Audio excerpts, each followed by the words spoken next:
न तुलाज मातीला तू जाग उधाणू दे आज उरी उजाडू दे आज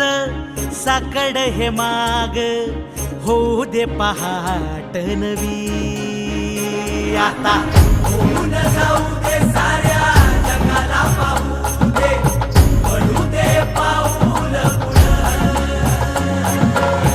सरी काट पाया खाली साखळ्याला येऊ दे पडू दे पाऊल मोठी लढाई लढू मातीसाठी गड्या मनगटाचं जोर लावून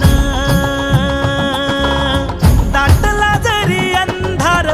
एकजूट होऊ आज दिवा देऊ तेज धावर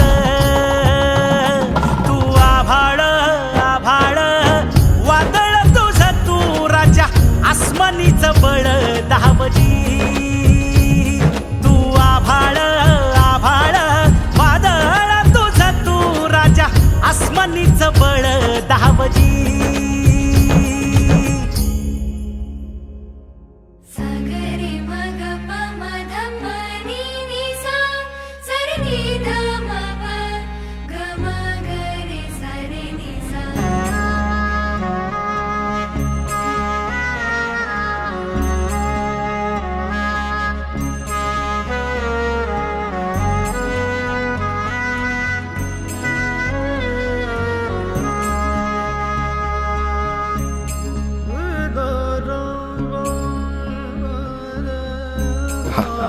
आजच्या या उद्घाटना प्रसंगी मनोज भाऊने जे निधी प्राप्त करून दिला आणि तो 5 लाखाचा दलित वस्तीमध्ये निधी जो काही काळापासून आज जो रोड आहे हा पडलेला होता त्याला आज पुनर्जीवन करण्याचं काम मनोज भाऊने केलं.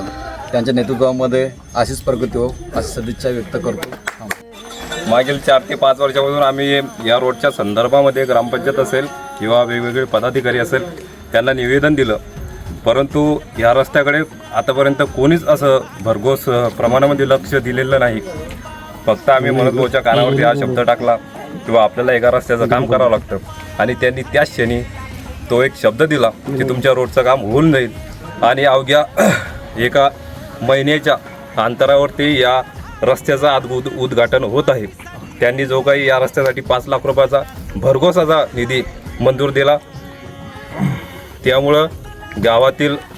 गावातील सर्व नागरिक आणि राष्ट्रवादी काँग्रेस पार्टी बुलढाणा जिल्हा यांच्यातर्फे मी त्यांचं मनोज भाऊ दांडगे यांचं खूप खूप आभार मानतो. धन्यवाद. उद्घाटन करत असताना या अगोदरही आपण बघितलं अनेक लोकांनी फक्त उद्घाटन करायचं निवडणूक जवळ आली म्हणजे फक्त उद्घाटन करायचे, नंतर त्या कामाकडे पुन्हा डुकूनही पाहायचं नाही. परंतु आपण या सर्व बाबीला या ठिकाणी फाटा दिलेला आहे. आपण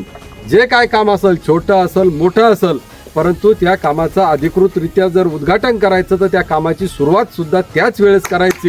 हा एक आपण या ठिकाणी संकल्प केला आणि त्यानुसार आजचं उद्घाटन होत असताना पहिलं या ठिकाणी मटेरियल येऊन पडलं आणि आजच या ठिकाणी काम सुरू होणार. म्हणजे सरपंचांनी जे उद्घाटन केलं ते फक्त नारळापुरतं मर्यादित न राहता ते काम तात्काळपणे या ठिकाणी सुरू झालं.